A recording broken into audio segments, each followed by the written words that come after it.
Salutations à vous distingués serviteurs de Dieu, moi c'est votre bien-aimé frère Chirac. Et aujourd'hui, je crois que par la grâce de Dieu, nous allons devoir conclure notre grand thème, la prière. Si vous aviez raté nos sujets précédents, au sujet de ces thèmes, nous vous invitons de visiter notre chaîne YouTube École de foi et prière et notre page Facebook portant mon nom, évangéliste Chirac.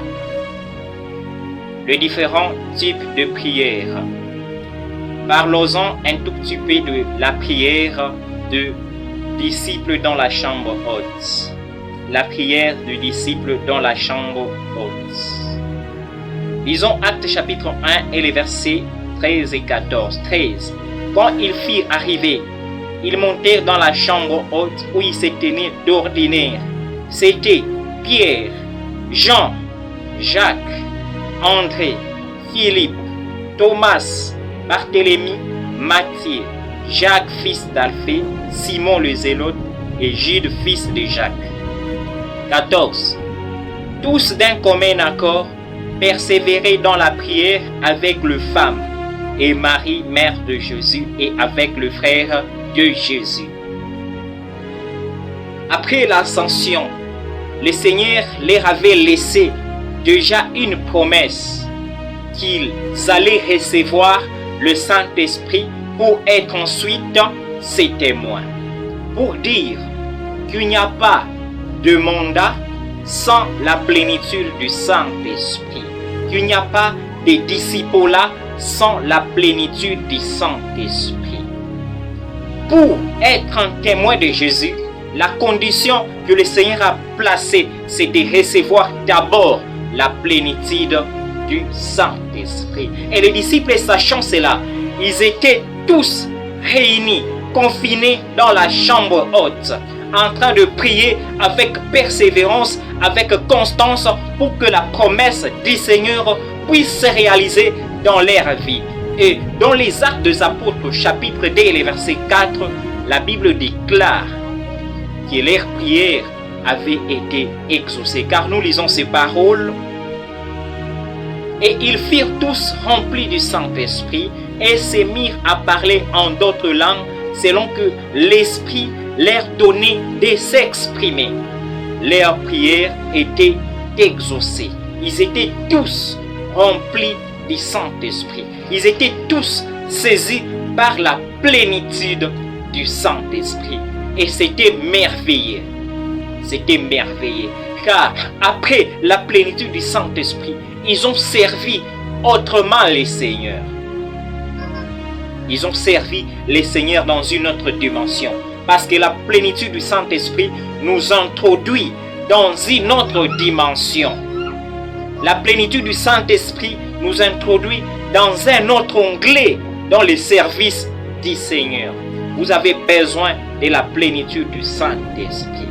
Vous qui avez besoin d'être équipé par la puissance du Saint-Esprit, je vous invite à faire comme les disciples. Je vous invite à faire de prières constamment. Je vous invite à vous enfermer, à être discipliné dans la vie des prières, afin que le Seigneur puisse vous équiper, afin que le Seigneur puisse vous doter de la puissance du Saint-Esprit. Et le Seigneur le fera, parce qu'il est écrit, il est le même hier, aujourd'hui et éternellement. Si hier, il a exaucé la prière de ses disciples, aujourd'hui, il peut encore exaucer votre prière. Aujourd'hui, il peut encore vous remplir du Saint-Esprit.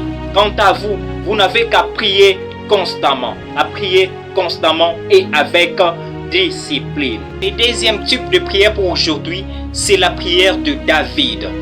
La prière de David, c'est un type de prière de consultation. Lisons 1 Samuel 30, versets 8 et 9. 8, la Bible dit, « Et David consulta l'Éternel en disant, « Poursuivrai-je cette troupe? L'atteindrai-je? » L'Éternel lui répondit, « Poursuis, car tu atteindras et tu délivreras. » 9. David s'est mis en marche. Ici, c'est après l'invasion des Amalécites dans son territoire philistin, Tsiklag. Et lors de l'invasion, les Amalécites avaient enlevé tout le bien de David ainsi que de ses gens, y compris leurs femmes. Et David, étant abattu, il ne s'est pas mis en action, il ne s'est pas mis à agir, mais il a pris le temps de consulter l'Éternel. Combien de fois est-ce que tu prends des décisions sans toutefois consulter le Seigneur? Combien de fois est-ce que tu te mets à agir sans toutefois consulter le Seigneur? Bien-aimé, même si c'est difficile, apprends à consulter le Seigneur. Avant de te mettre en action, tu dois faire comme David. Tu dois d'abord apprendre à consulter le Seigneur, à suivre l'orientation du Seigneur. Ce n'est que ceux qui consultent le Seigneur qui réussissent. Celui qui ne consulte pas le Seigneur ne réussira jamais. Apprends mon frère, apprends ma sœur, comme David a consulté le Seigneur dans la prière. Et la suite de l'histoire nous révèle que David avait réussi. La réussite dans la vie sur terre, pour nous en tant qu'enfants de Dieu, appartient à ceux qui consultent le Seigneur. Si vous ne consultez pas le Seigneur, sachez que vous aurez tant de difficultés. Vous allez commencer à vous embarquer même dans ce qui n'est pas la volonté du Seigneur. Apprenez à consulter le Seigneur. Et un autre type de prière, c'est la prière de leader politique. La prière pour les leaders politiques. 1 Timothée 2, 1 à 2, la Bible dit 1. J'exhorte donc, avant toute chose, à faire de prières, des supplications, des requêtes, des actions de grâce pour tous les hommes. 2. Pour le roi et pour tous ceux qui sont élevés en dignité, afin que nous menions une vie paisible et tranquille en toute piété et honnêteté.